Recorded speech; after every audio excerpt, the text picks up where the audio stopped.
around if it wasn't for taxpayer-funded help developing their ideas. So, ma'am, go ahead. Hi, my name's Naisha Mayer, and I have a question regarding money in politics. You were stating that you don't want to remove any options, but by removing corporate... Me? No. Me. I was going to say. Yeah. No. By removing corporate money from the elections, wouldn't that level the playing field and not make these huge amounts of money that's being invested in... We're saying the same thing. I'm a huge proponent. I think that... But you can't... My only point is that we can't get to a point where you would overrule a Citizens United, for example, or anything like that, until you actually have the votes that matter to appoint Supreme Court justices. Let's get a constitutional amendment to get money out of politics. 2 words. Wolf pack. And go above the Supreme Court. I have a response. All of these. Where's Cenk? All of these. I have a response. The 28th Amendment with Wolf pack. But you know what's...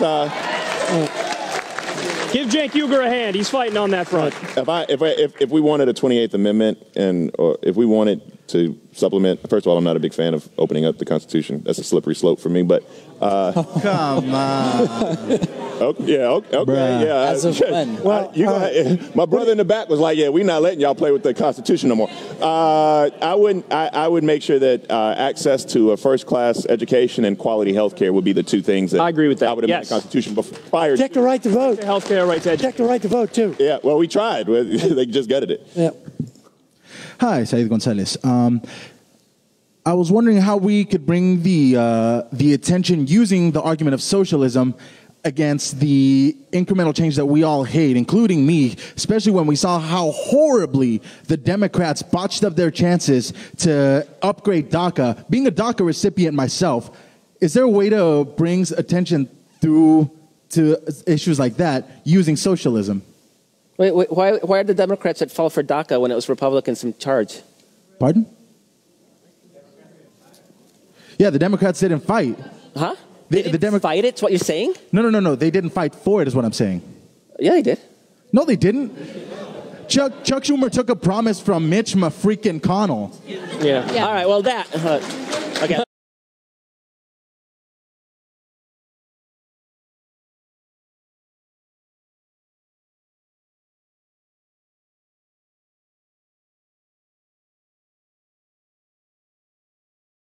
He kind of wins on that one. The problem is we got to bet on Chuck. So he's referring to the issue of funding the government. Correct. At that time, Democrats could have fought back by refusing to vote to fund the government if Republicans didn't sign legislation protecting DACA recipients. I think that we could have an extended debate on this, but that was tactically one of the stupidest things that Chuck Schumer could have possibly done.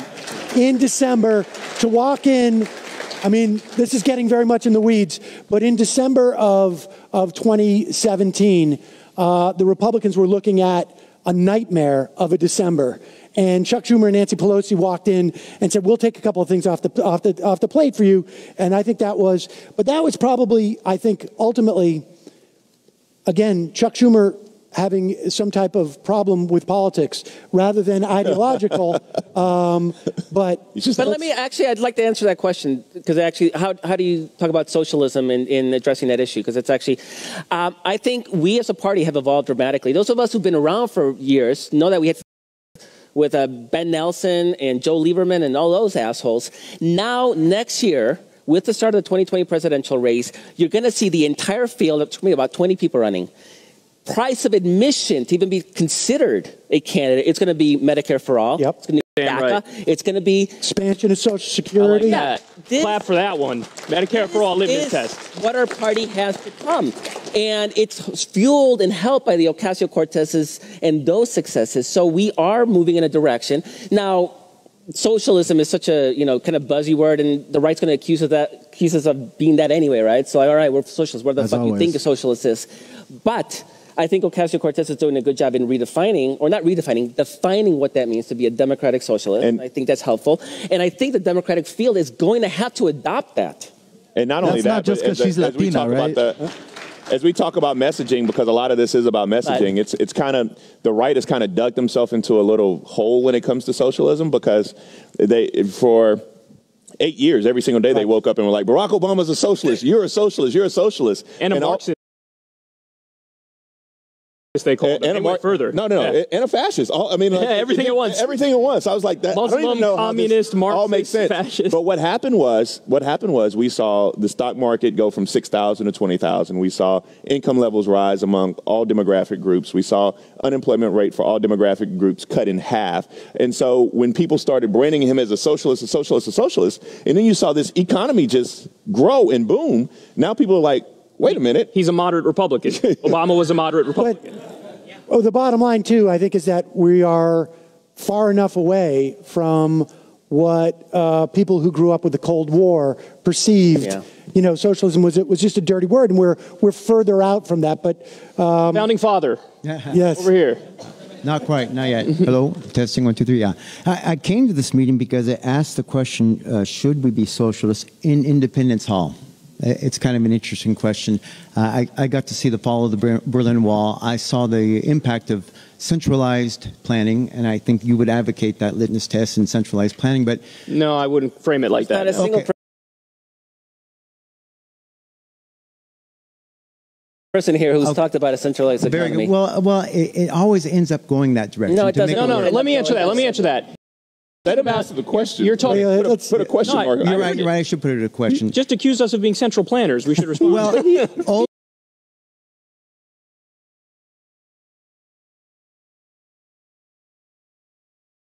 ultimately, because I believe socialism is the antithesis of our human nature, we are more local.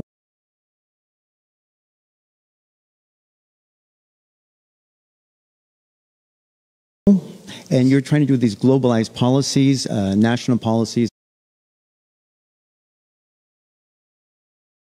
whatever you want it. Locally, we have small businesses. It's yes, the government is giving. All right, can we get the question? Very, very good. Well, to answer the question, I don't think we should be socialists. I can tell. Okay, thank you. I don't think our founders would have liked it either. Okay, they set up a system to stop socialism. But show me how you would make this work. Well, the answer is I totally disagree with your framing. Your premise is wrong. So I don't know if you were here earlier, but what I said earlier is on many issues, the left should talk more about freedom because we actually are more in favor of and independence and individualism. So when I talk about ending the drug war, that means I want the government out of your life. Okay. When I talk about ending warrantless NSA spying, that means I want the government out of your life. I'll agree with you there. And you like to, conservatives like to do this where they say, oh my God, Cuba, Soviet Union, bad things and stuff. And you never listen to our response because everybody I've spoken to says social democracy like Sweden. And you just disregard that response, and that's why we get frustrated and why I seem mad. Yeah. Well, the ultimate paying 70% appreciate taxes to make it work. Okay. There's a debate I really want no, sir. Hey, there's other last question right over here. Thank you. So my question is for the seltzer sellout.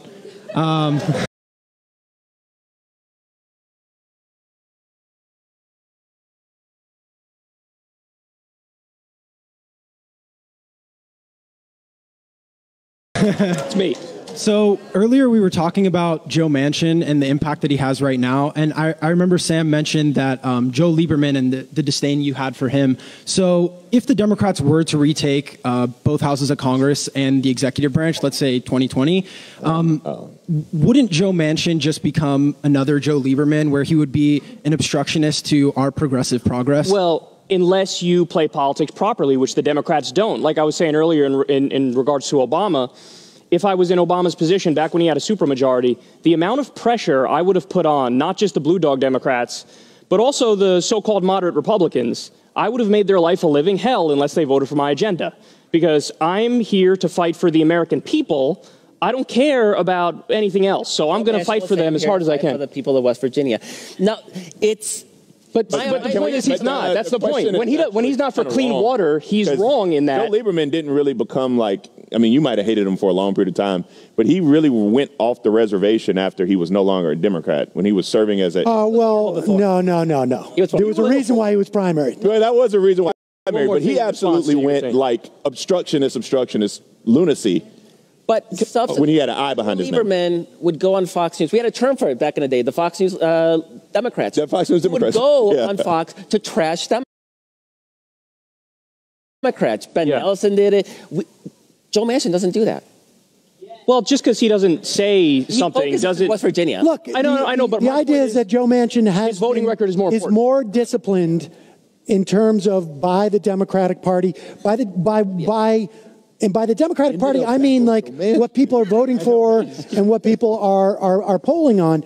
And I think ultimately, as the party moves to the left, it's much easier to discipline a Joe Manchin once he's in office.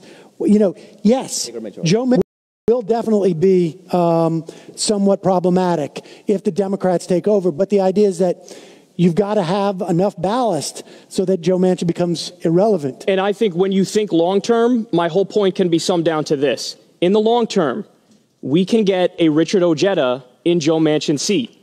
And then we get what we deserve. We get Medicare for all, we get free college, we get a living wage, we end the wars. Until we get to that point, I want to be at 51-49 so that we can start. Once you don't rely on him. Once you don't need them. But those two things are not at odds. But all right. Yeah, so, I disagree with listen, we gotta end it here, folks. It's 4:30. I don't know if do we have 60 seconds for each person if they want it? 60 seconds. Anna, do you want to start? I'm going to give up my 60 seconds. I really want to get to a debate. So Okay. Don't let the right confuse you about socialism versus social democracy. This is something they're doing now to confuse and divide and conflate. Understand these concepts. They're not the same thing. There's very few actual socialist policies being advocated. Bakari? Just never be afraid to speak your truth to power, whatever that is. This debate is something that we don't often get, and so it's healthy. This is very healthy, and don't let anybody tell you it's not. I agree with that. Where's everybody going? What are you doing? Well, everybody's going to the debate, so just do it quick. My final point, first of all, thanks everybody for coming out. I really appreciate it. It's awesome that you're all here, and you've been great. I got something tomorrow.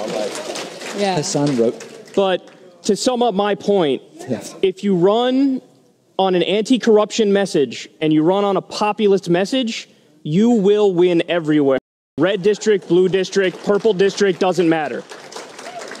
Yeah, they're going to accuse us of being socialists, so let's redefine what that means and educate people on what democratic socialism is. And it's actually things that, as you mentioned earlier, poll really well. We're not out of the mainstream on these issues. All right, folks, thanks for coming. Don't forget to vote. Marcos. Vote.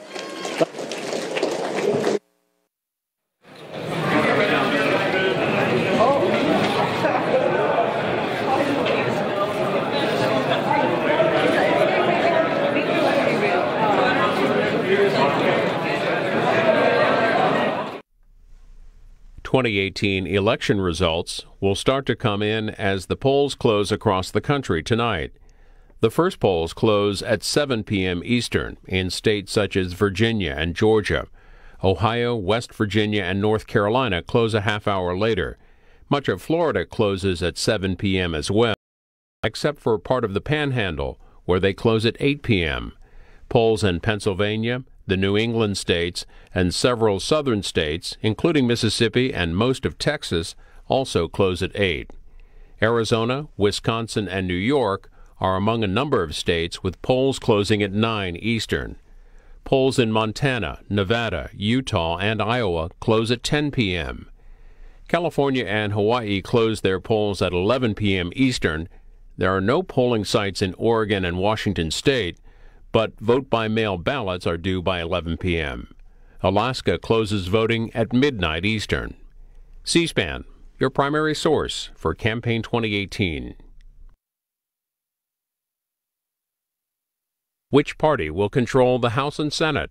Watch C-SPAN's live election night coverage starting tonight at 8 p.m. Eastern as the results come in from House, Senate, and governor races around the country. Hear victory and concession speeches from the candidates.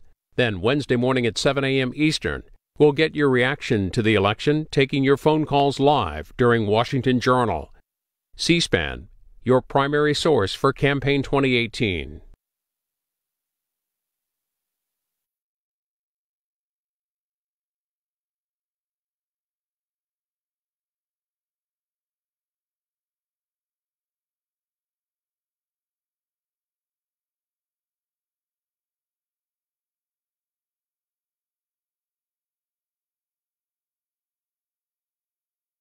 several other states. Right now, one of the most closely watched races in the country.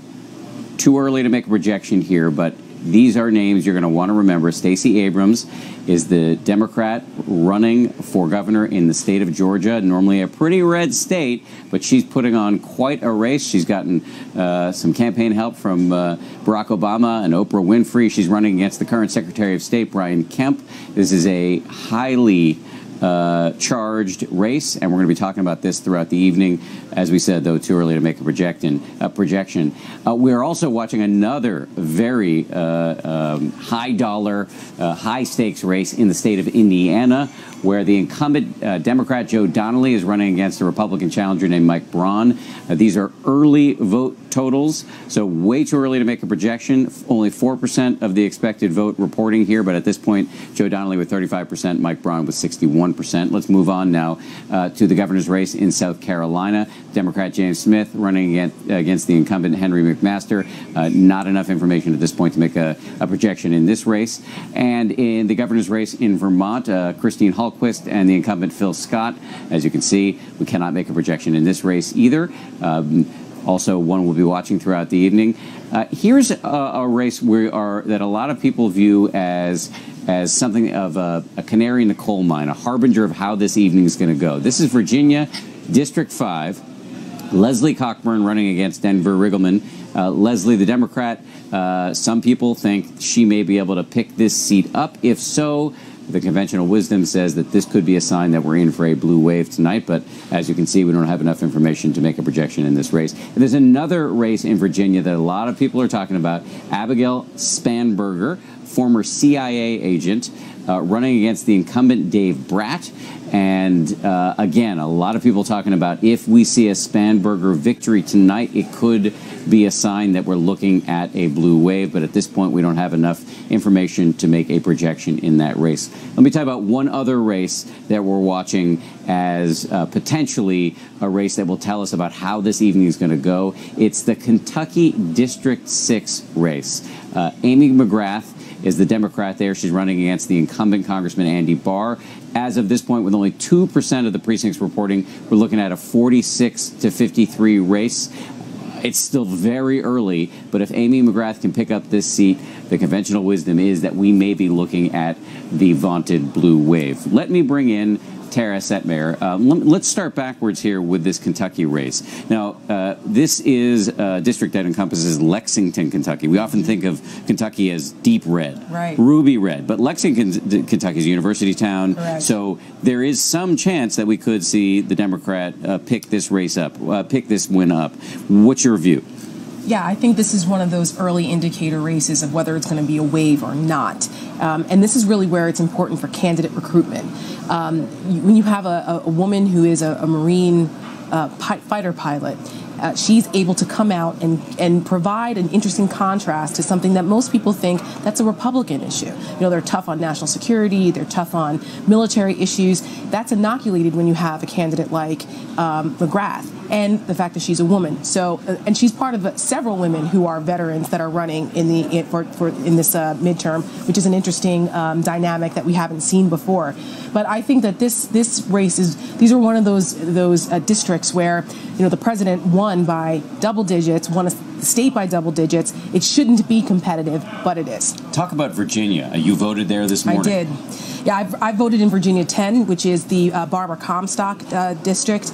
That's Comstock-Wexler. She's probably going to lose. Barbara Comstock is, Comstock is the Republican. She's the Republican, yes. And she's kind of been fighting for her life the last election as well. That's a suburban district of Washington, D.C. But she's going to lose probably by close to 10 points because that's the suburban areas where it's highly educated.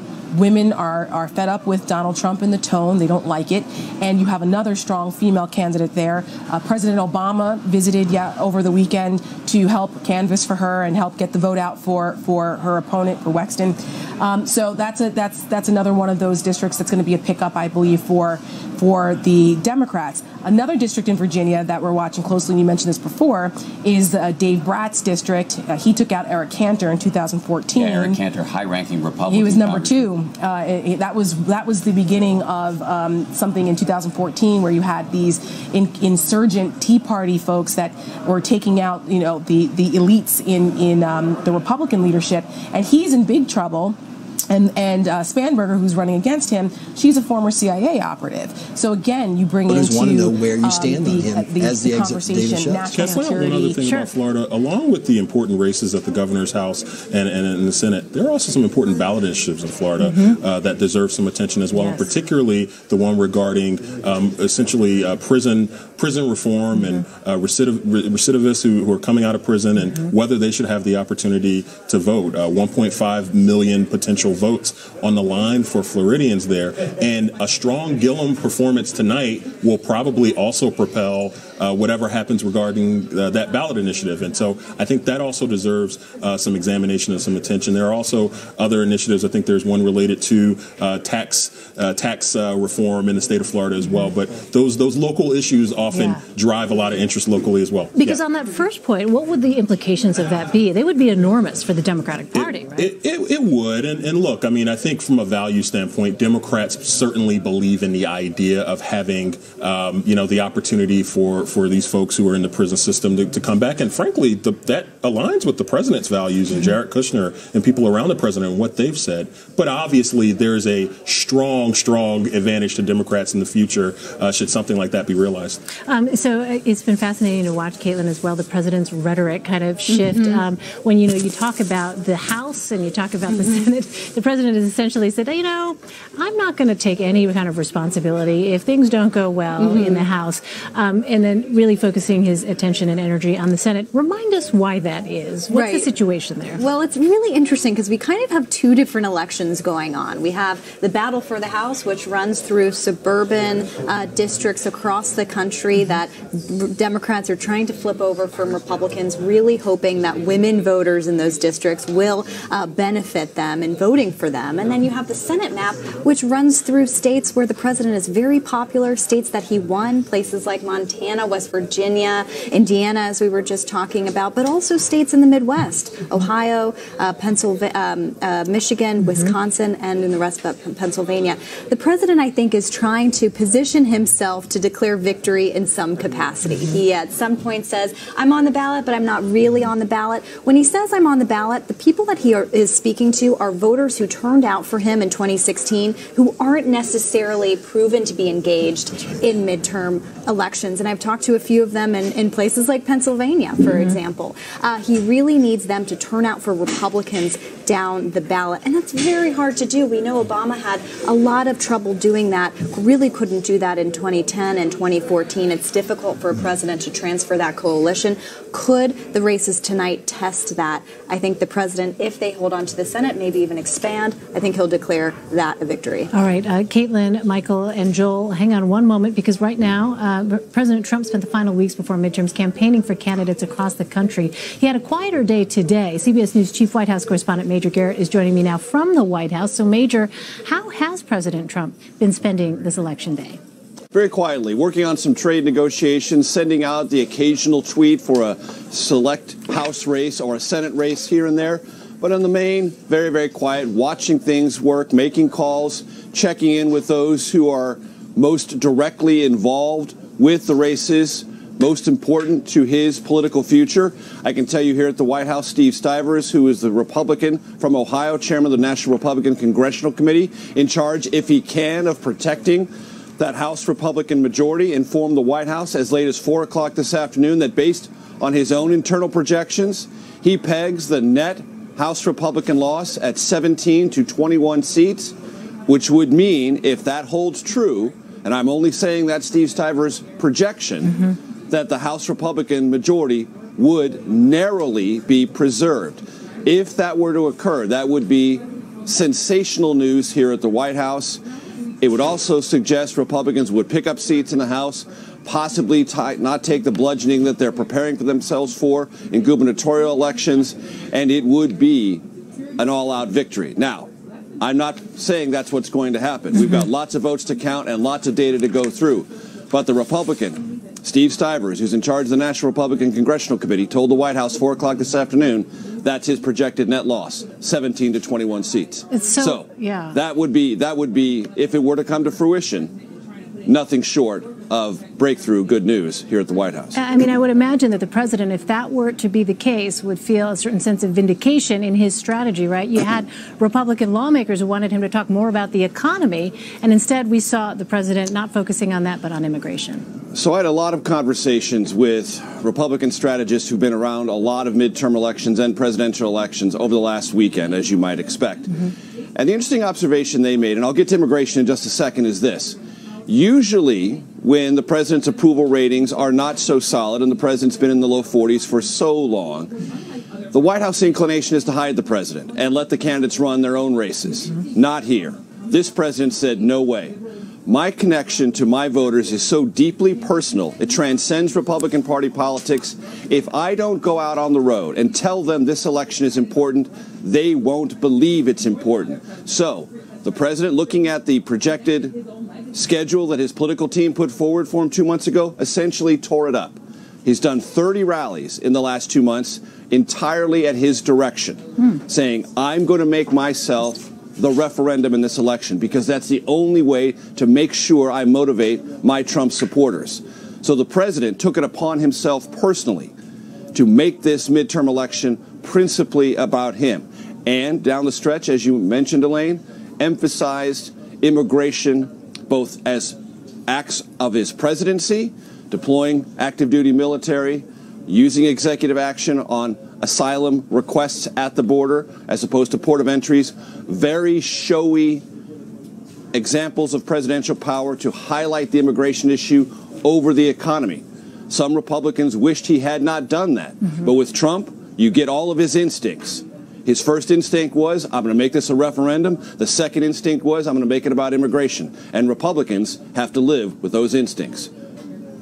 So, Major, I just want to sort of deconstruct a little bit of this here, because when we saw the president, for instance, in the Roosevelt Room of the White House last week, talking about asylum seekers, I wondered to myself, has there been a policy discussion of a substantive nature regarding this thing that he is talking about? And if so, to what extent has that discussion happened? Or is this the case of the president essentially speaking there, perhaps not necessarily filling in a lot of the details for his staff, but going with his instinct as he has done up until now? Well, he had it very much cleared with one staffer, Stephen Miller, the very most important domestic policy advisor here. And as I describe in my book, Mr. Trump's Wild Ride, the White House immigration jackhammer. That's what Stephen Miller does. He always has initiatives at the ready for the president. And Elaine, this entire conversation about immigration put full forward by the president does illustrate one potential weakness for this White House, because the president has talked about changing asylum policy previously. He's talked about ending what he calls chain migration, what others in the immigration community and policy side call family reunification. He's talked about that, funding and building the border wall. All three of those things are initiatives this president has laid before the Republican-controlled Congress, and they have gone absolutely nowhere. So part of the president's emphasis on immigration, yes, it does rile up and motivate his base. But at some level, it might also remind them of all this unfinished business, even with a theoretically cooperative Republican Congress. And so when the president fell sort of back on executive action as opposed to working with the Republicans to achieve these goals and change the laws, he was taking the conversation on entirely himself in concert with Stephen Miller. Was the rest of the bureaucracy brought in on it? Probably not. Major, Michael Graham has a question for you. Go ahead, Michael. So, Major, have you heard talk from the people around the president about their willingness to accept the fact that they're writing off suburban purplish districts in order to energize voters in red places? In other words, that they're willing to swap a win in an Indiana or a Montana, knowing that that's going to hurt them in a Georgia or in New England. So the White House and the president decided some weeks ago that the House was going to be a tough case. Possibly hold it, but possibly and probably lose it. So if you're facing that potential reality, you have to prioritize the Senate. Why? Because the Senate is where all of the president's nominees go to live or die. And under a Democratic Senate control, they would probably go there to die or at least be significantly delayed. And this president has already said he intends to shake up his cabinet regardless of the result of this midterm election. If there are other vacancies on the Supreme Court or in federal appeals court or district court benches rather that the president wants to fill, he needs a Republican Senate to be in charge of that executive calendar, when to schedule those nominations, when to vote on them, and deliver them to this White House. So the White House weeks ago said, if the suburbs are tough and we can't win there, or it's difficult to win there, but we can win Trump-carried states in Senate races, let's prioritize the Senate over the House and see if in that process of mobilizing Trump supporters, we can't surprise people in the House. Not part of the integrated strategy, but the Trump world believes a couple of things. One, exit polls are no longer reliable about capturing Trump voter sentiment. Why? Because many Trump supporters simply will not participate in exit polls, point one. Point two, the White House does believe there is probably 1 to 2, and in some places 3 or 4% of voters who are shy Trump voters. That's what they call them here at the White House. And what do they mean by that? They're so shy, so hesitant to talk about their underlying support for the president, they won't tell their spouse, they won't tell their friends, they won't tell their kids. But when they get in the election booth, that's how they vote.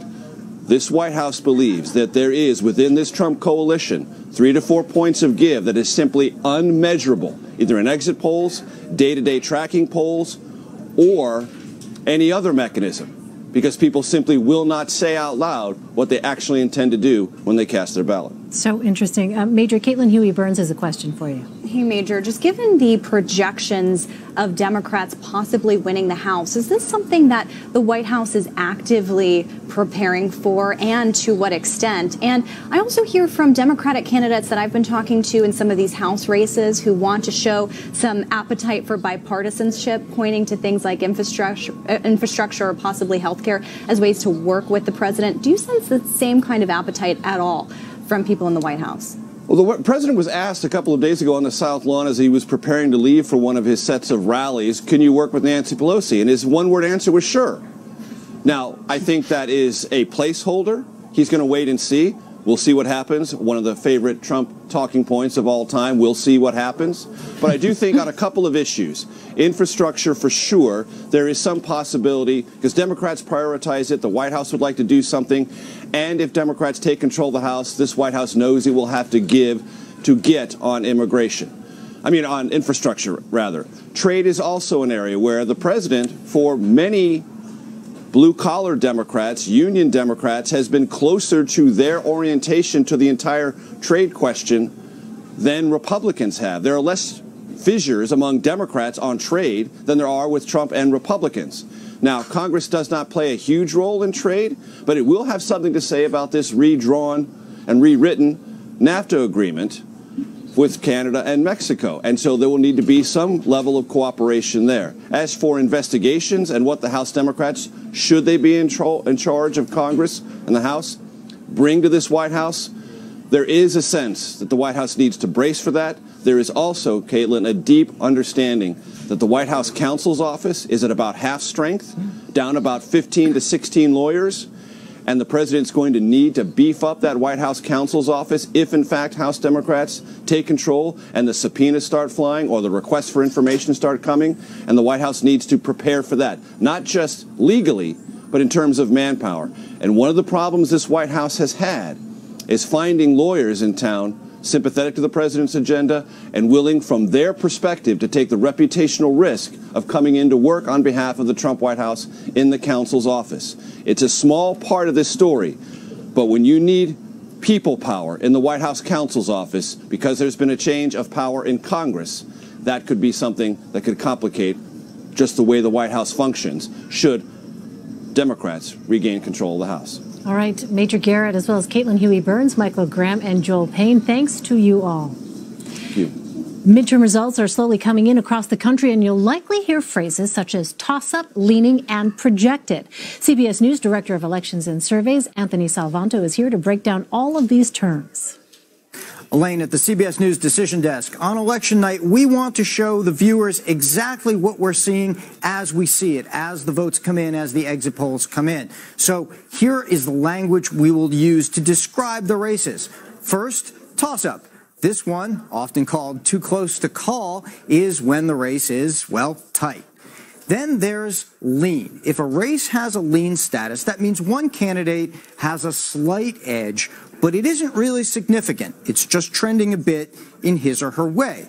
Then there's likely. Now, this is when a candidate has a substantial lead, but not one that will necessarily hold up once all the votes are counted. There may be a couple of big counties out. There may be some uncertain parts of the state that haven't counted their votes yet. We'd hold that as likely, and then there's the CBS News projection. That's when we know that when all the votes are counted, that one candidate will come out ahead. All right, Anthony, thank you. Coming up after 2016 is Pennsylvania swinging back to the Democrats. We'll hear from a reporter on the ground next. Stay with us. You're streaming CBSN's election night coverage. $5 billion spent on this election. Both are blowing away records for midterm elections. I think the level of engagement, there were a lot of folks in the country who felt like politics was sort of on autopilot for a long time. And you saw these candidates that got brought up, whether Democrat or Republican, people weren't engaged. You saw that in the fallout among some voters in 2016. People did not go to the polls in 2018 without a sense of the stakes. And President Trump has served to clarify the choices. You can't think now that Trump or anti-Trump, it really doesn't matter. Clearly there's a contrast. He has shown people that what he does brings out his supporters and engenders a big backlash. And that backlash began even before he became president, and I think some of the fervor around that has only grown. So you say a lot of things about Donald Trump. He hasn't made people complacent about politics.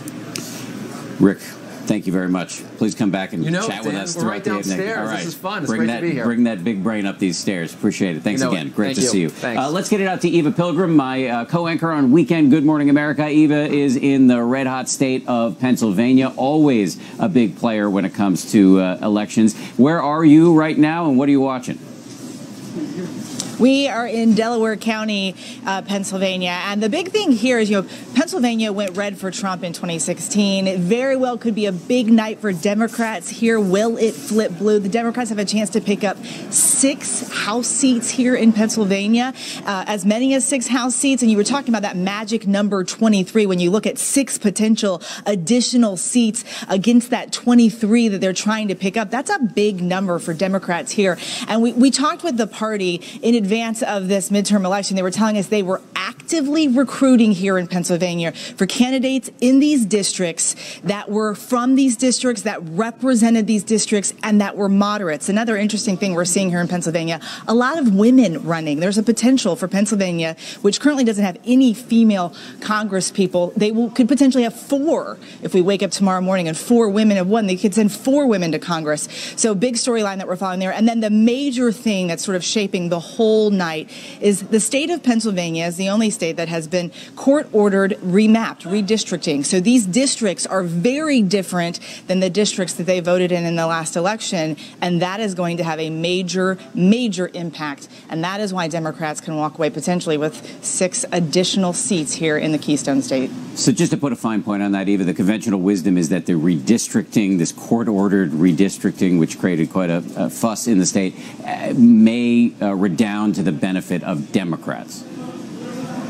That's correct. It was in the favor previously of Republicans, and now because these lines have been redrawn, and it's a much more simple map when you look at it, that redrawing is technically in the favor of Democrats, and they have this potential to get additional seats in tonight's races, and that'll be interesting to see. The other interesting kind of thing that we're also watching tonight is sort of the idea of the suburbs and how the suburbs will vote. We're in Delaware County, and we were talking to people here. This county locally last year flipped. So it had been a county that has, since the Civil War, all the local positions, most of the local positions had been held by Republicans. That flipped to Democrat last year. And we're seeing this push from women and independents in the suburbs, a trend that we've been following, to move away from the Republican Party. So it's going to be interesting to see how women and those independents, how many of them turn out to vote, and if that has an impact in this election. Yes. That's so interesting. I mean, that is one of the dynamics that we're going to be watching. I don't know if you've had a chance to get out and mix and mingle with voters, but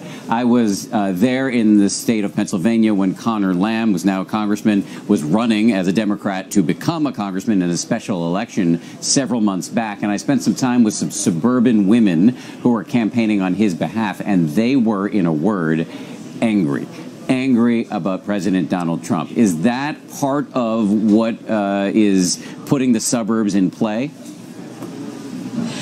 These were women that never were really high on Trump, I would say. They were never big fans of our current president. And so now they're motivated to vote, and they are very vocal about their political opinions. People that maybe wouldn't have been very vocal prior to Trump are now becoming vocal. The other interesting thing, we heard a woman today talking to us.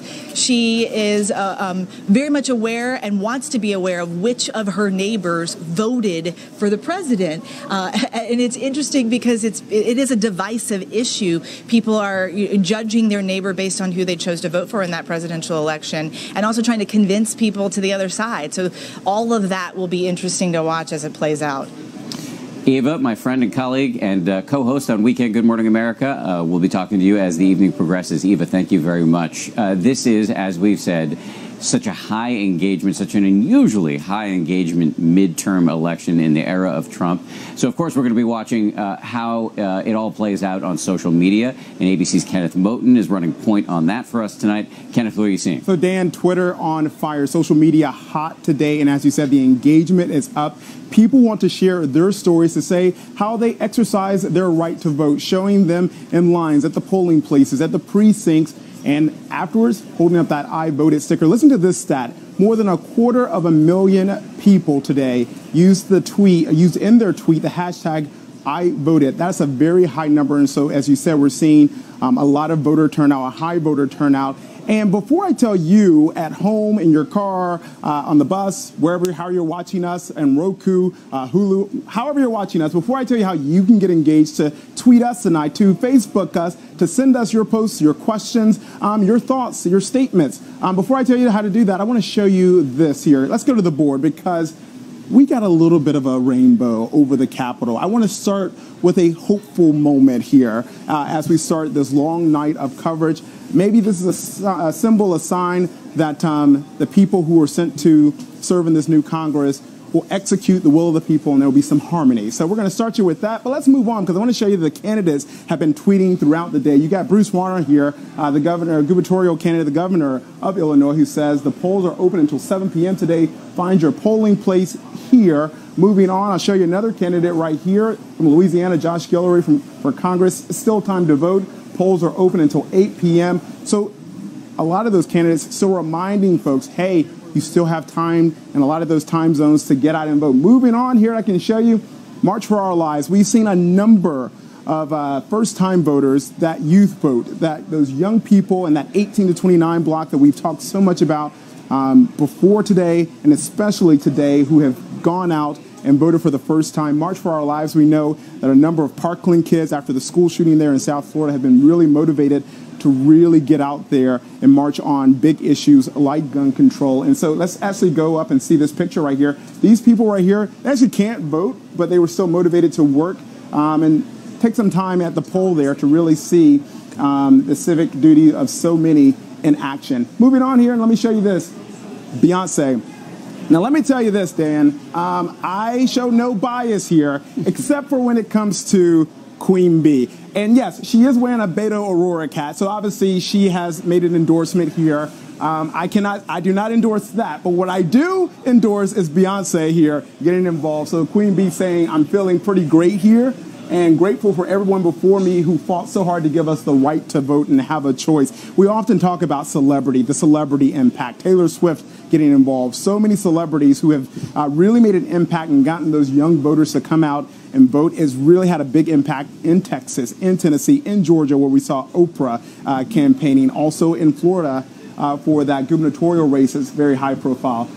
We know this guy, Adam Rippon here, who I think he's a Nightline contributor as well, Dan. So I know you know him, Olympic skater. Kerry Washington also saying, look, I'm so inspired by all the historic turnout. We are the people. all of us. Celebrities really showing up in force, out and about. Here, this guy, he's a favorite around here because, what's his name again? Nick Jonas. Okay. I had to ask the Wizard of Oz here, the man behind the curtain moving these screens along, who this was. That's Nick Jonas, everybody. He's wearing his beautiful I voted sticker. And on to the next one. And jokes, guys. We got some jokes here from The Rock, who likes to have a little fun with Kevin Hart. He's got his baby right there. A very ripped Rock, by the way, who says, look, get out and vote. Don't do it for me. Do it for our little ones. Do it for your kids, even if your kid is Kevin Hart. So having a little fun there on this day. Kourtney Kardashian also saying, look, I voted, showing the stickers, showing her ballot. So many celebrities out there who were saying that they got out there and they voted. But it's the everyday people who will really have an impact in this election. And we will show you that throughout the evening of all those people who were standing in long lines, holding up their I voted stickers. And if you want to talk to us, just go to all of our ABC News platforms, tweet us. We are looking, I mentioned the Wizard of Oz guy, the one that's behind the curtain. I want you to pay attention to that man behind the curtain because he's looking at all of your tweets, your Facebook posts. Go to our ABC News, again, platforms on Instagram, Facebook, Courier Pigeon, all of those places, and we will put those up on the screen as soon as possible, as soon as Dan comes back to me and stops, taking up all the camera time. It's like that. We're starting off on an adversarial point. By the way, that Rock picture was disturbing on several levels. It also made me feel like I need to go to the gym. Yes. Kenneth Moton, thank you for making me feel bad about myself. I appreciate that.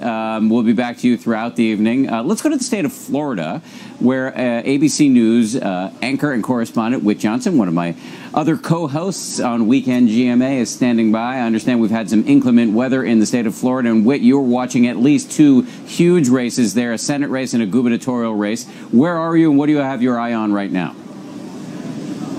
Absolutely, Dan. We always expect drama in the state of Florida on election night, but we had drama of a different kind. You mentioned the weather. Downpours here, thunder, lightning. We're on the campus of Florida A&M University at Gillum headquarters. They had to rush the media inside in a cafeteria. There were power outages here on the media platform. They were worried that the press tent might actually collapse under the weight of the rain. Now, though, thankfully, there's a little break in the weather, a lull, and they're starting, as you can see, the Gillum supporters are starting to come in. The Gillum camp telling us they were going to do it rain or shine at this location.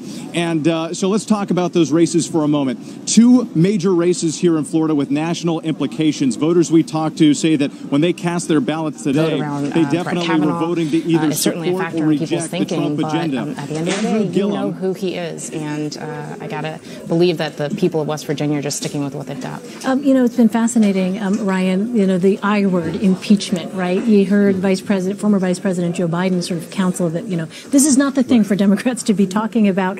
What has been the main argument, though, for some Democrats calling for the president's impeachment at this point? Sure.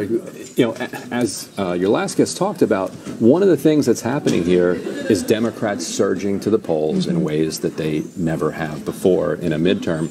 And one of the ways you do that is appeal to what they're calling for. And a lot of them want him investigated, and if the investigation turns up crimes, then he should be impeached. And that's how a lot of candidates have couched it. And in some ways, that's inarguable. And both parties would agree that if you do an investigation and find that somebody committed crimes, then therefore they should be impeached. But a lot of this just folds into things that have been happening over a bunch of different cycles. Like in Pennsylvania, yes, there's been a Democratic governor there, but there's been a Tea Party Congress or a Tea Party legislature that has controlled the state. And education has been a huge issue as they've slashed taxes. They don't tax fracking in Pennsylvania. And so schools are collapsing across the state. And so schools became a huge issue and kind of a proxy for an inability to govern. And so you combine that with Trump, and you get this kind of reaction against the Republicans in the state. And Pennsylvania looks like it's going heavily towards Democrats, which is, as he said, is remarkable.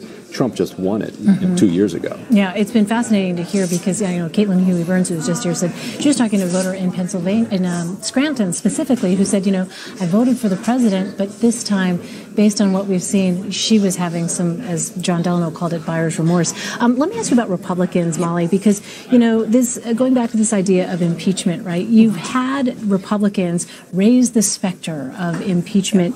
Explain why that is in terms of their political calculus there. Well, yeah, actually, I was kind of surprised because, going into the summer, President Trump was raising that specter himself, saying, you've got to get out to vote, vote for me, vote for Republicans, because otherwise the Democrats are going to impeach me.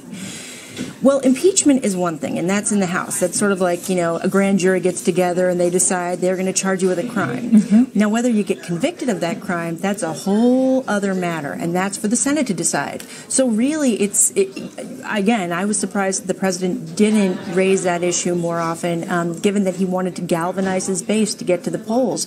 But it's something you hear Republicans talking about more so than Democrats almost on the trail, because it's something that they want to warn against. Yeah, the president has talked about this on the campaign trail. Let's play some of that for our viewers. They like to use the impeach word. Impeach Trump. Maxine Waters, we will impeach him. But he didn't do anything wrong. It doesn't matter. We will impeach him. We will impeach. But I say, how do you impeach somebody that's doing a great job, that hasn't done anything wrong? Our economy is good. How do you do it? How do you do it? How do you do it? We will impeach him. But he's doing a great job. Doesn't matter. Remember that line. He's doing a great job. That doesn't matter. We'll impeach him. All right, Linda Tran, Democratic strategist. Tell us what you think when you hear the Republican president talk about impeachment by Democrats. Well, what's interesting is that there's been the nickname Teflon Don ever since essentially 2016, and you wonder if he's a victim of his own success. Nothing sticks to him, and so maybe the threat of impeachment doesn't sound very plausible to his base either, because anything he does, he seems to skate free. But couldn't that basically boost his chances of getting reelected? I guess is what I'm asking, because he's continuing to raise this on the campaign trail and keep it very much in the forefront of his base supporters' minds. Only if they think it's plausible. Only if they think it's a possible outcome of them not getting involved. I think people generally think about what's going on in their daily lives. They worry about kitchen table things. They're not worried about the impeachment of the president necessarily. And there's also the question of a ceiling for Republicans. Democrats have had depressed turnout in midterms for years now. Whereas Republicans, when it's election day, they come out. So Trump is now, ratcheting up his rhetoric, searching for the Republicans who, if he's just racist enough, they'll come out now. But everything he said through 2015 and 2016 didn't get them out to the polls. But now, okay. Now he's really gone there, and so now I'm going to come out. That's a vanishingly small number of people, whereas what it does is it brings out more Democrats in reaction and independents who are like, what? Right. We thought you were not totally serious about this stuff when you were saying it during the campaign. So I think that's the problem that he's running into here. So, I wonder, Molly, what is it that you hear in private conversations with Democrats about this issue of impeachment? What are they telling you about the reality of this? Well, the reality is that if they go ahead and they impeach the president, they have given him a platform to run on 2020. They have. In fact, it's almost like he's saying, come on, just do it. Just kind of daring them to do exactly. And that's why you'll hear people like Nancy Pelosi and other Democratic leaders trying to rein in the more liberal, more progressive members who are out there saying, yeah, let's impeach him, because they know that won't necessarily work to their benefit in 2020. But what they are saying is that we do need to conduct investigations. And if Democrats do take control of the House, you can expect Adam Schiff, who would be the next House Intel Committee chairman. I see a lot of people voting on more than one issue, to your point about immigration and the economy.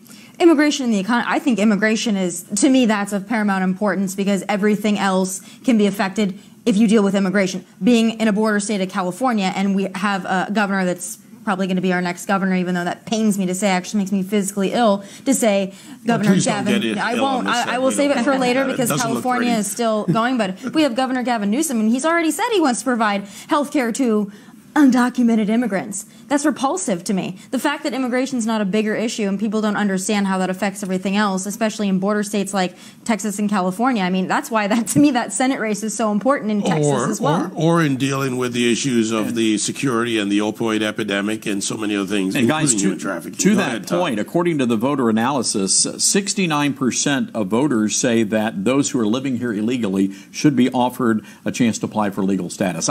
I'm looking at these numbers. I don't see it. See, I don't buy that because of a fundamental kind of an American approach, our cultural approach to fairness. People come here legally every year. Most Americans get that. And I don't think they want that. Now, lawful presence, which is what it's really called under the codes, that's an issue for discussion if we can separate to bring the issue down. But I don't see that. All right, Todd, Facebook, what do you got? Yeah, all right. Tommy says this is not the first time Americans have fought back socialism and communism. So Tommy is feeling pretty good about different tonight. Tommy than this Tommy. Tommy's actually doing it. She's writing something as she's sitting here. Tommy with a Y. Jules says the Dems don't care what happens to the country as long as they get into power. Here's what Carlos writes to us. What Democrats fear the most is minorities, realizing there is a better life available for them in the workforce. This economy is the opportunity to better your lot in life, and throw off the yoke of government dependence. Write your own future. Vote red. So, again, basic foundation issues. Yeah. Do you have a better life? You know, the Reagan question was asked. But the question I think is being asked today by most Americans, and I'll add to that question, what do you see for your future, Tommy? I mean, you look at these millennials. Again, I said that they're getting older. They weren't where they were in 08, and they weren't where they were in 11. Speak for yourself. No, I'm just kidding. We're not getting older. Okay, I'm sorry. You know, what can I say? Lisa, you haven't changed a bit. All right, we've known each other so long. You're beautiful. You don't age a day.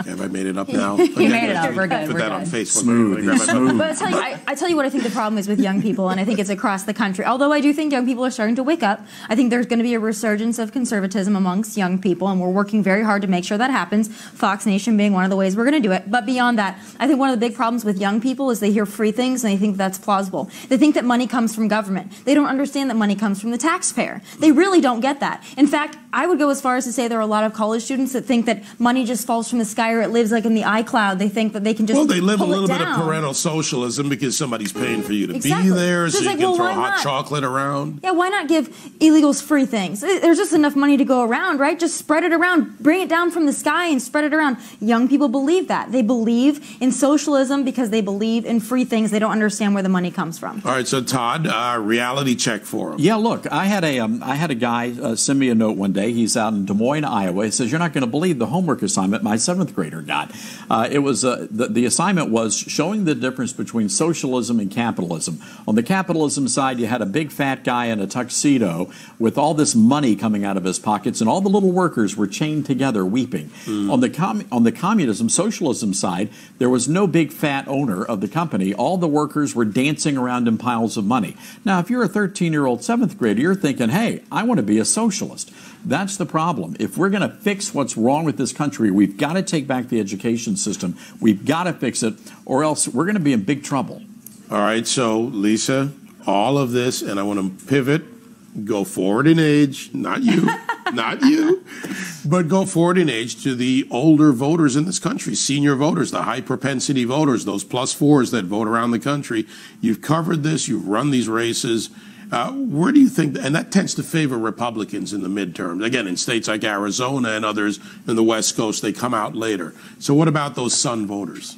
I mean, we'll see. Look, Republicans have held the House for a number of years now, and so you could see how Democrats would be motivated to turn out this election cycle. And I just remind everyone, I was there in 2010 where we picked up 63 seats. 2012 was a bad election cycle for Republicans.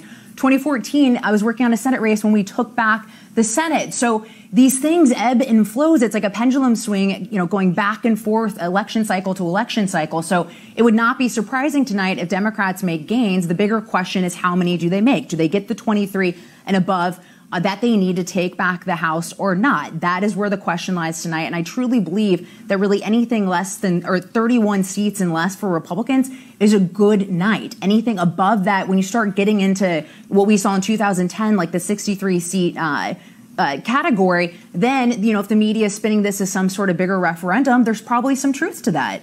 All right, so we'll keep an eye on that as we go along, not only here on Fox Nation, but across. The entire family has to be included in this. We can't pretend that we just exist in a vacuum. We're conservatives. We think of the whole family.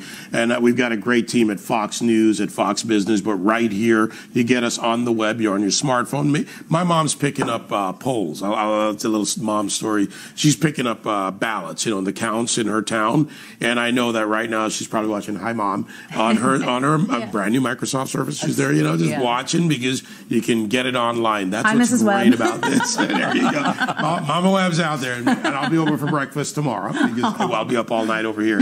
But it's so much great content that's coming. This new premium subscription service that's for you, launching on November 27th. We're just 3 weeks away. My show launches on November 27th at 2 p.m. Reality check for all of you around the country. Let's take a look. It's a brand new on-demand service for you, the Fox superfan, and others too.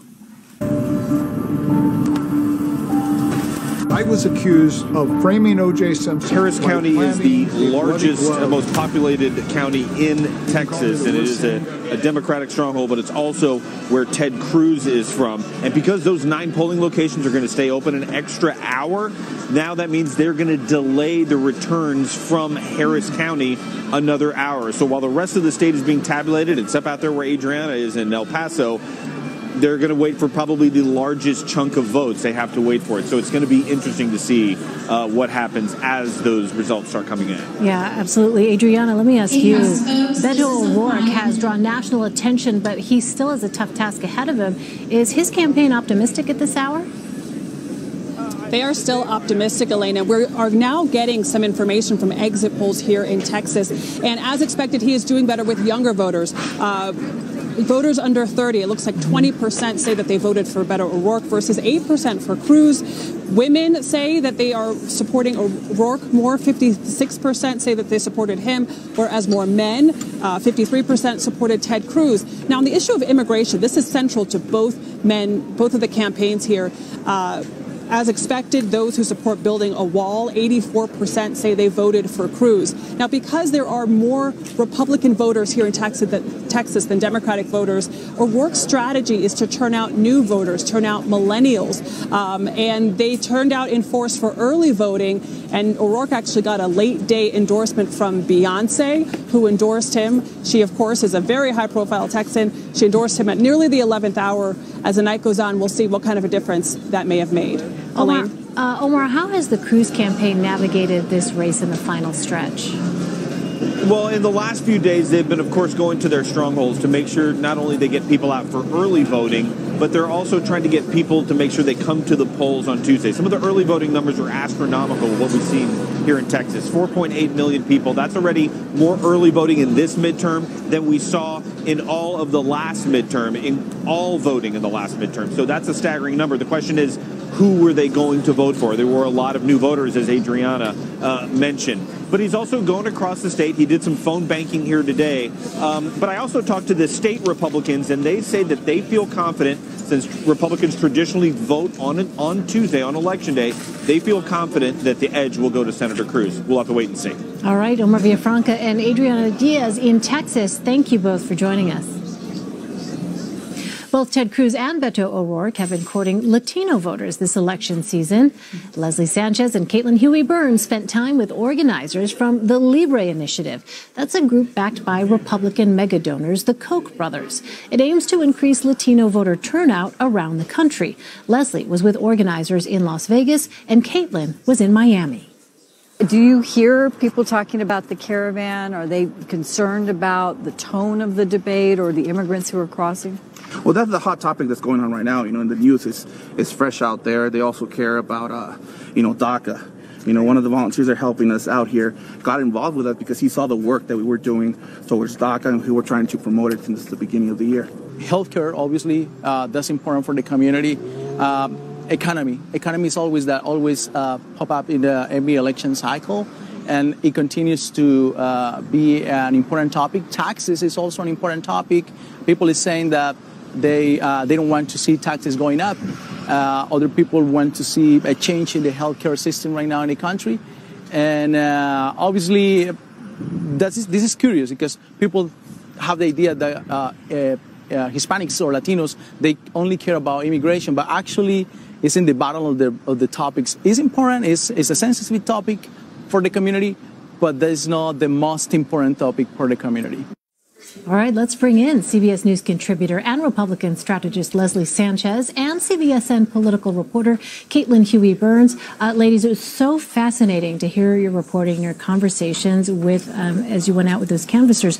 Let me start with you, Leslie. When we heard there, we think that immigration tends to be top of mind when we think of Latino voters. Not so necessarily. No, because it's a smaller portion that are new immigrants, for example. There's a lot of second, third, fourth, fifth. I'm fifth generation on one side of my family. So it's a very diverse, but it's also geopolitically diverse. There's acculturation, but also where in the country the families came from. So you can't necessarily use a broad brushstroke when you're talking about the Hispanic community, but immigration is that lens by which they view either a party or a candidate. So that's why it's always very sensitive in terms of tone. Is the person dehumanizing the plight of somebody that's very familiar to them? And also, lastly, Hispanic families are also voting holistically. It's not uncommon for them to take a day off and you have the mother, brother, sister, aunt, cousin, and grandma all going together to vote as a family. All right, we want to break in and actually just show our viewers here the CBS News estimate coming in with 61% of the vote. There you see the Republican in Virginia's 10th congressional district, Jennifer Wexton,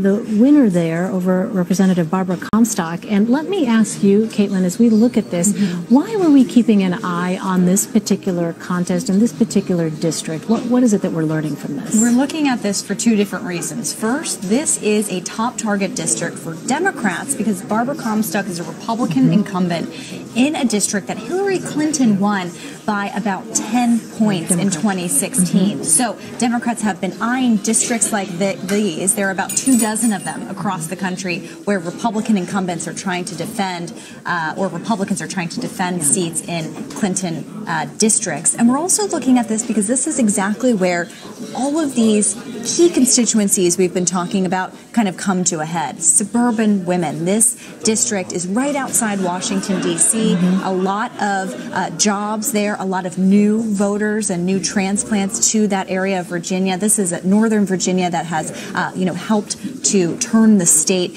blue in the past couple of elections. Yeah, but it's a lot of government workers. Yep. So there are people that their jobs are dependent. So you could have career federal service workers or members of the military who work and have to work under the Trump administration if they're in the executive branch. So there might be some of that. And you have that exactly what Caitlin talked about, that college-educated, mostly white suburban women, which you've seen a lot of the focus groups there. And they do not like the tone of the president. And this is a case where it's going to be interesting if the Kavanaugh hearing particularly has a very specific effect because they were so connected and close from the media market perspective and just knowing so many people around. We're looking at the Indiana Senate because Virginia is a huge state. And you think about an area like Northern Virginia, it's so different than when you go to the southern part. Absolutely, and that has been kind of the target for Democrats. There is some confidence in the Republican quarters inside Indiana, we're being told, that some of the numbers are matching where they thought he needed to be, Braun, to upset the incumbent Democrat Joe Donnelly. Now, this is a race that if Republicans pull off, it makes it a lot tougher for Democrats to really take over control of the Senate. Yep. They'd have to run a different path. They were thinking Indiana was largely in the bag. It would be a pickup, obviously, for Republicans, and it's been an interesting race to watch. Joe Donnelly was a no on Kavanaugh, which is one of the important issues here. But in general, he's been trying to run as close to Mike Braun as he possibly can and to portray himself as very moderate. That's something that's been successful for him in Indiana. One of the other interesting elements here is that Lucy Bretton ran as a Libertarian candidate, and Joe Donnelly has been trying to portray her as the true conservative in this race, and has suggested that Mike Braun, might have voted for Hillary Clinton last time around. So they are very close ideologically. At least that's the way they're trying to portray themselves in this race. And as you can see, at 22% in, long way to go here, but Mike Braun appears to be doing well. You could also look at our probability meter in the corner of the screen over that way. The House at 79% goes to the Democrats, and now 57% that the Republicans hold on. And that has ticked down through the night. suggesting that they could have some tight races ahead to try to keep the majority. Again, the majority 51. You're looking at, as they add up on the screen here, 42-25. Right now, Republicans have 51. Democrats have 47, plus 2 independents caucus with the Democrats. So a lot of info on the screen there, but know that we're looking at some tight races, including Indiana. And then Missouri, which will be set to close at 8 o'clock. That's another obvious place where Republicans hope that they can pick up, that they can flip that seat from Claire McCaskill to Josh Hawley. It's been so tight, that race, throughout the entire course of the election so far. And we're waiting for some numbers to come in there as well. What the Virginia race has told us is that there is at least a mini wave, and Kentucky 6 tells us that too.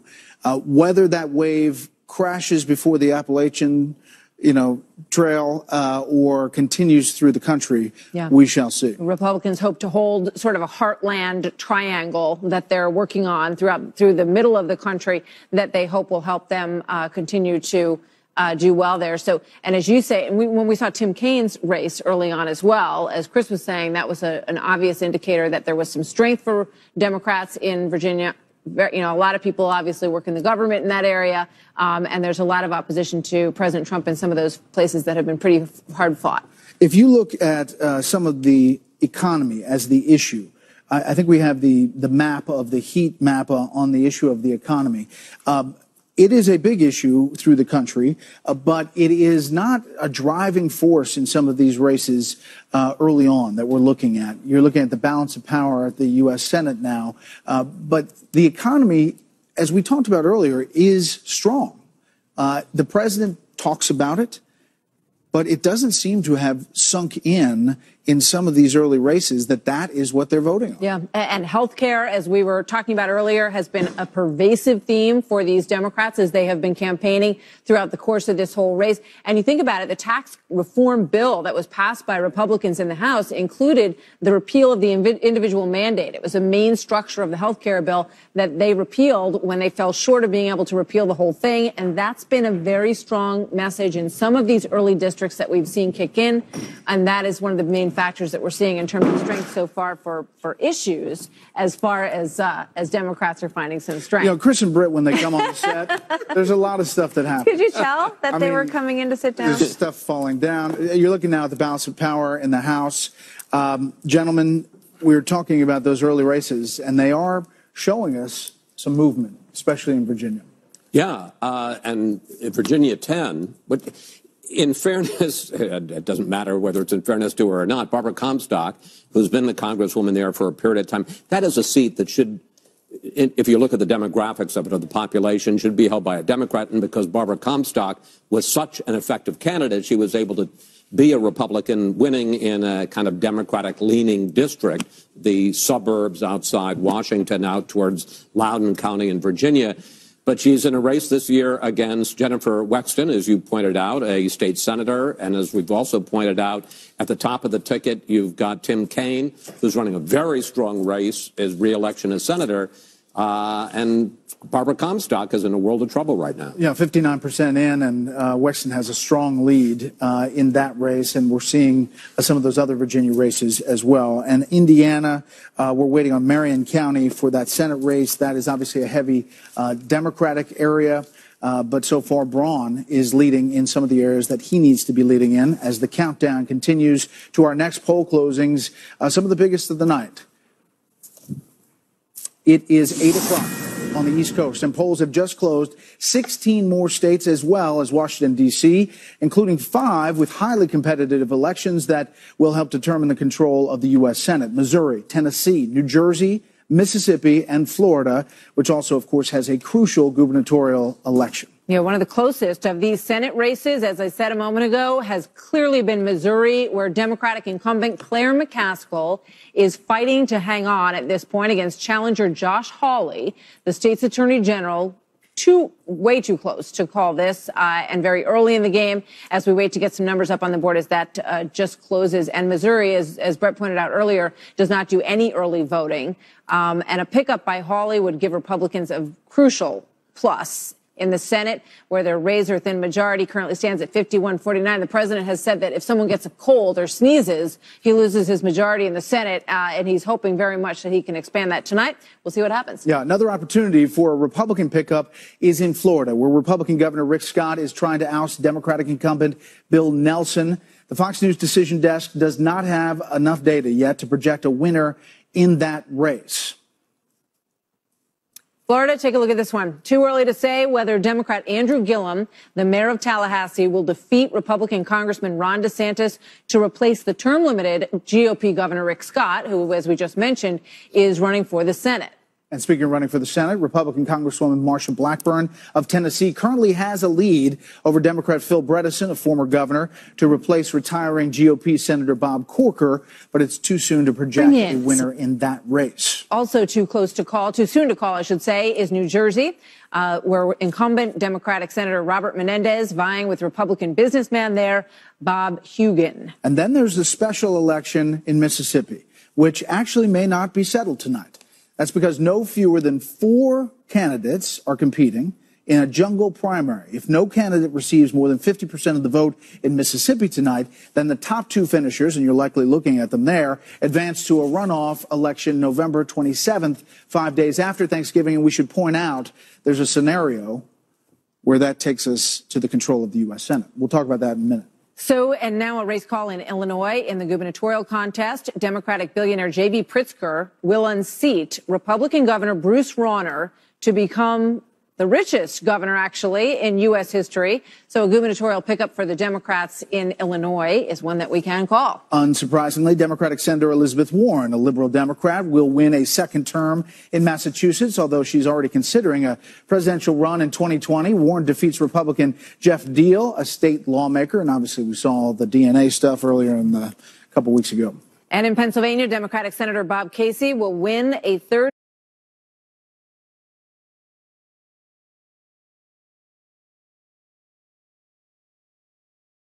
term by defeating Republican Congressman there, Lou Barletta. In Connecticut, Democratic Senator Chris Murphy will win a second term by defeating Republican Matthew Corey.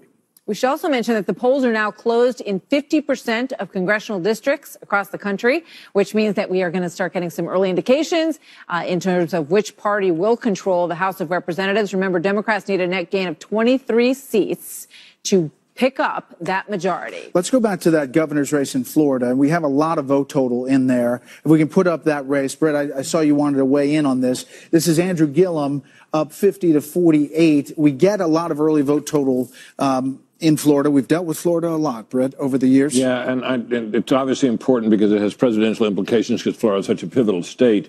This is a race where if there's one race, if the Republicans lose, could be laid at the feet of Donald Trump. I think it's this one.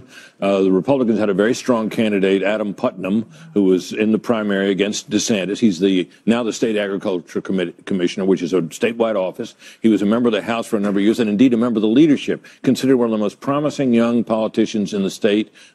Experienced but young still, very boyish, very attractive, widespread belief in Florida that he would win easily. And Trump threw his support behind DeSantis. DeSantis won the primary. DeSantis is now, and it looks tonight like he might just lose to a very left-wing, although very appealing personality in Gillum from Tallahassee. That race was swung by Donald Trump to DeSantis, who's now behind. It's possible that Florida splits there, and these races are tight. We don't know yet, but you could have Bill Nelson go down as the incumbent Democrat and Gillum win as the governor in Florida. Right, and he would be Nelson would go down to the current governor of Florida, whose term limited out. That's Rick Scott, who would now become the new senator from Florida. I think it's right. You guys obviously are more on top of it than we are.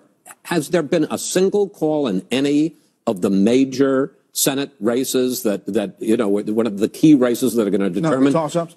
No, I don't think that either that one side has held on or that one side has flipped one. I mean, here we are at 8 o'clock tonight.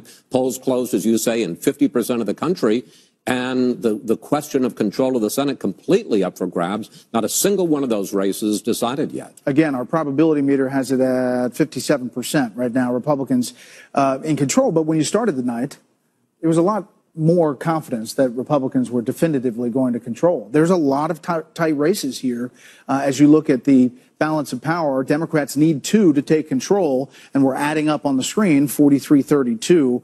Those white seats, those are the ones we haven't called. Can I just talk about one of the seats that I think is really interesting is Missouri. And Donald Trump won Missouri. I don't have it right with me, but I think it was by 20 points, exactly. And so an awful lot of people thought, and it's a state that is going more and more red, that Josh Hawley, the attorney general there, very attractive candidate, was going to be able to sweep there.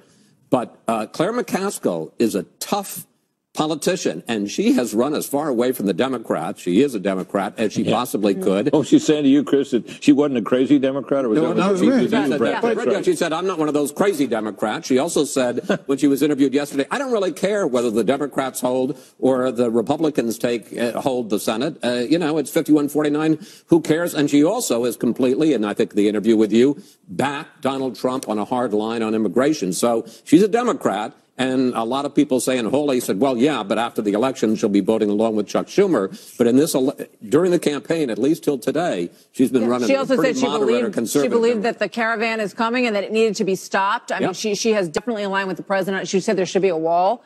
She's aligned with him in as many places as she possibly can. But Donald Trump came out the other day saying, she will never vote with me. Well, for a fact, she's voted 80% of the time with Chuck Schumer, 67% with Elizabeth Warren, 66% with Bernie Sanders. So, I mean, I think I set you up pretty well there. Yeah, you did. That was good. That was good stuff. That's good stuff. So joining us now. Think of Josh Hawley, very attractive young guy, promising candidate. Suppose he were running as a Democrat to seat an incumbent Republican. Do you think Beto O'Rourke would have gotten the level of coverage he has with this other young star coming up? I don't think so.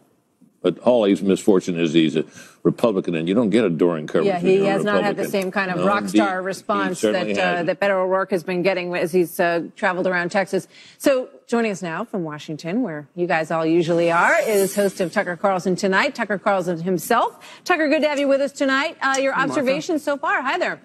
The Florida race is just amazing. I would add that it wasn't just Republicans who thought that Andrew Gillum would be easy to knock off, but a lot of Democrats I know in Washington were convinced they would never win this seat with him running. I mean, there was a primary on the Democratic side, as you know, as well. Here was a guy who was in some way implicated in an FBI investigation, would not explain that, in fact, called anyone who questioned him racist for asking. One-term mayor of Tallahassee, 126th largest city in America, and running on a platform that was unapologetically left-wing. If he wins Florida, of course it has implications, as you noted, for the presidential race, but it also has much deeper implications for both parties. What does that mean exactly? How did that happen? I agree that DeSantis maybe wasn't the strongest candidate. Perhaps Adam Putnam might have won. But the fact is, if Gillum wins, that raises a lot of questions, and I would say that there are probably two answers, and it's the obvious. It's immigration and the economy. Immigration has changed Florida in a very recognizable way. The California of 30 years ago was solidly Republican.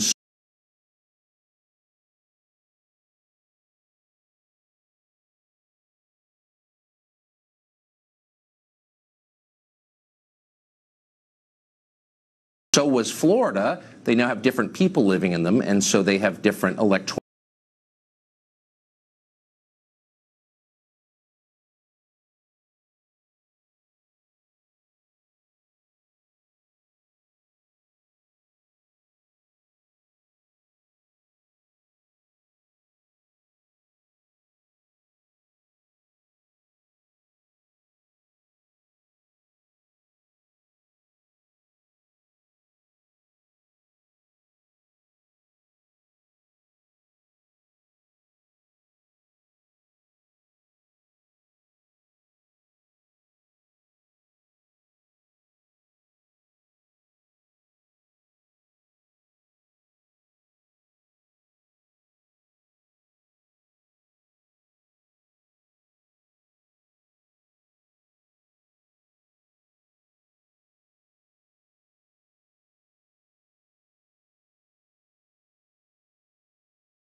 and Ron DeSantis, who is an absolute Trump supporter through and through, supports every policy of the president and was endorsed by the president early in the primary campaign, and he's been invited on stage with the president 3 times at big rallies, with the president trying to use his popularity amongst the Florida Republican base to really push DeSantis ahead in this race, most recently Saturday night in Pensacola. Again, the rains have stopped. That's a positive thing. The last 2 gubernatorial races, as well as the last 2 presidential races in the state of Florida, have been decided by just 1 point, 1 percentage point. This is a big swing state. It's a toss-up state, and that is why it is very evenly divided, and the statewide races tend to prove just that much as well. So still early in the race, but we are getting reports down in South Florida, Miami-Dade, Broward, Palm Beach counties, huge Democratic strongholds with big percentages of people, and they're showing that there have been waits at the voting polls up to an hour. Brett. Okay, Phil, thanks. Tell them to change the channel down there. We've got a couple calls to make. On the House side, the Associated Press is calling the race in Florida 27 for Donna Shalala. You may remember she's the former Health and Human Services Secretary for President Clinton, former University of Miami president. This was a tight race against Maria Salazar, a Cuban-American journalist. Shalala, not considered the best campaigner there, and it was really tight throughout. This is a gain for the House Democrats. So now you have +2 for the Democrats as they need to get +23. Also, Florida 6, we are calling for, the Associated Press calling for Mike Waltz, former Special Forces commander. He's a Republican, defeating Nancy Soderberg, the Democrat. The Democrats spent a lot of money on that race. Mike Waltz pulling that out in Florida 6. Yeah, he was in a tight race. I mean, they had a tough time of it. There was a lot of negative advertising, as we've seen a lot of these races going back and forth. Soderberg was a UN representative, alternate representative in the Obama administration, very active in foreign policy in Democratic circles. So that's a pickup, a win for Lieutenant Colonel Michael Waltz. Guess what? The night's just starting. We have a lot of race calls that are still pending. Take a look at that. All the white has not been called yet. And we have a lot of races that could be called in just a matter of minutes. You want to keep it here on America's election headquarters.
It is now 8:30 on the East Coast, 7:30 in Arkansas, where polls have just closed, and Fox News can project that incumbent Republican Governor Asa Hutchinson will defeat his Democratic challenger, Jared Henderson. We're also making a call in that Virginia race. Barbara Comstock, the incumbent, will go down to Democrat challenger Jennifer Wexton. This is a gain for the Democrats, so now they are up to +3, I believe, is what they need, 23 net gain to take over control of the House of Representatives. So let's take a look at the balance of power. As we said, a lot of white cubes still up there as we go through the 435 races that we are watching tonight.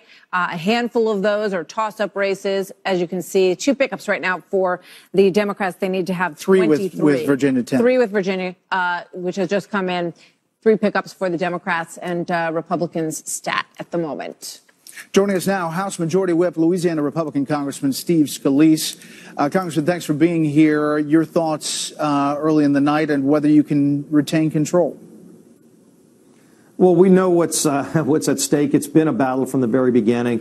I've been in touch with a lot of our members in vulnerable districts, and they're seeing very high turnout in our side. Surely on the Democrat side, we always knew they were going to have high turnout, but to see our side showing up in large numbers too, that tells you that we're battling. And I think in a lot of these swing districts that Pelosi would need to get the majority, we're going to be able to hold on to them. So we've always said it's going to be a late night, a lot of close races. But again, we know where the battlegrounds are, and so far, no surprises.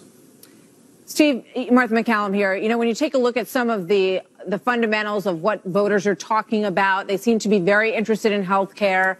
Interested in the economy and immigration, but their numbers are a little bit lower for the president on the issue of immigration, on the issue of health care, and they're very positive on the president when it comes to the economy. How do you see this playing out for you in these House races?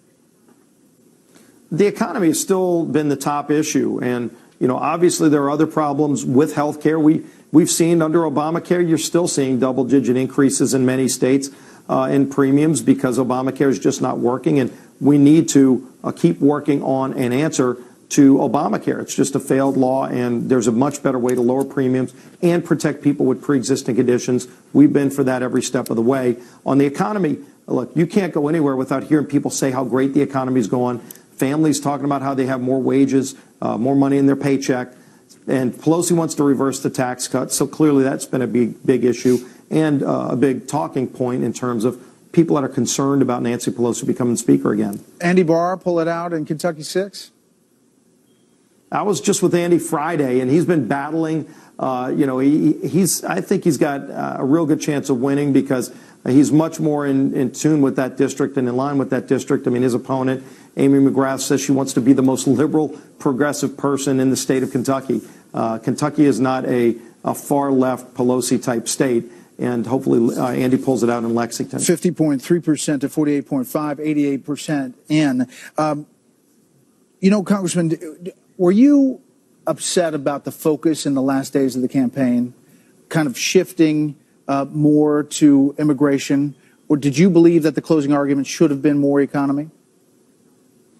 Well, the economy's been a selling point from the beginning. Immigration popped up because you saw this caravan coming in. And frankly, in a lot of swing districts I've been into, regardless of where they stand on a lot of the complex points in immigration, and I want to see us build the wall. I want border security. But the idea that with millions of people waiting in line to come to this country legally, you have thousands of people just saying we're going to ignore all of those laws and storm right in front of all those other people that are waiting in line to come here. That's not the way to come to America. We're a very generous nation on immigration, and we need strong border security, just like every other country secures their border. So, national security became an important issue, but in the end, the economy still has been something that everybody talks about when there are more job openings than there are people looking for work. What about the tax reform bill and how it was sold to the American public? Because it feels like a lot of people feel that it didn't work for them, even though the economy seems to have been stimulated by it in so many ways.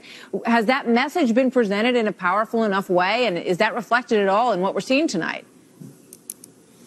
Well, in most places I went, people actually liked the idea that they had more money in their pockets, and they recognized it. I mean, the bonuses and pay raises that companies, large and small, were giving to their employees are resulting in higher wages. And you just saw the numbers. I mean, numbers keep coming out.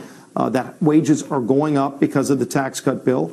And Pelosi said she wants to take it away. She called it crumbs, and then she says she wants to take those tax cuts away. I don't think people are going to want to let that go. I think they want to see us keep building on the economic success that we're having with President Trump.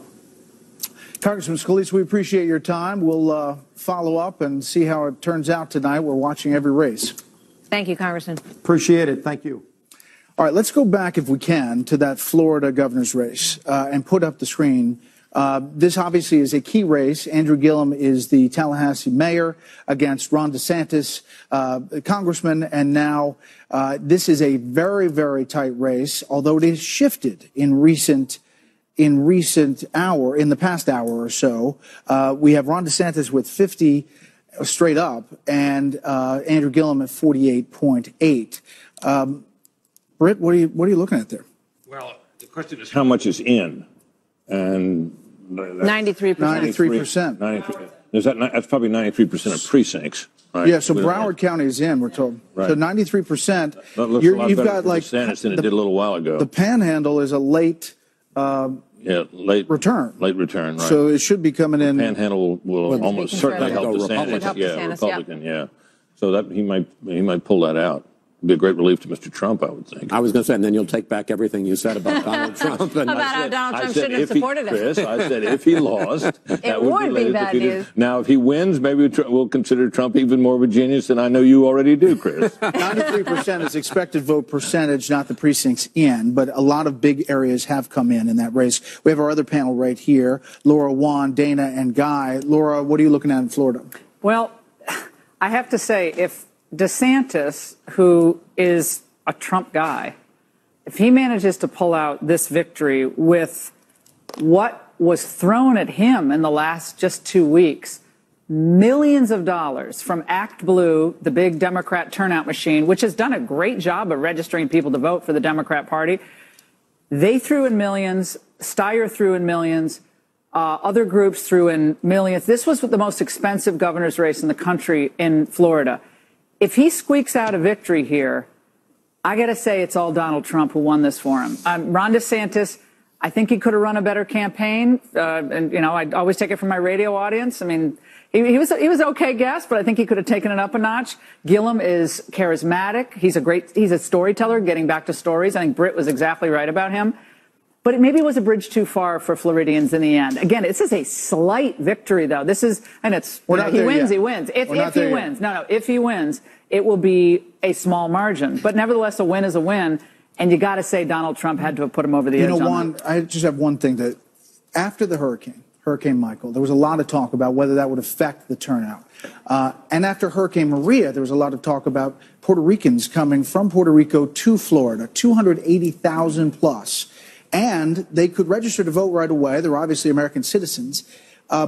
It seems like, just looking at the data from Florida, that was not a huge factor when it came to Republican Democrat. The conventional wisdom was that the Puerto Rican, because of how the hurricane recovery was going to go, would possibly vote Democrat.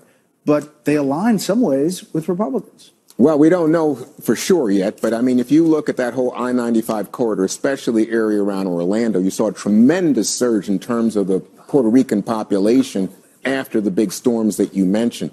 And there was great, I think, somewhat concern about whether or not that would change the state's politics in a very telling way.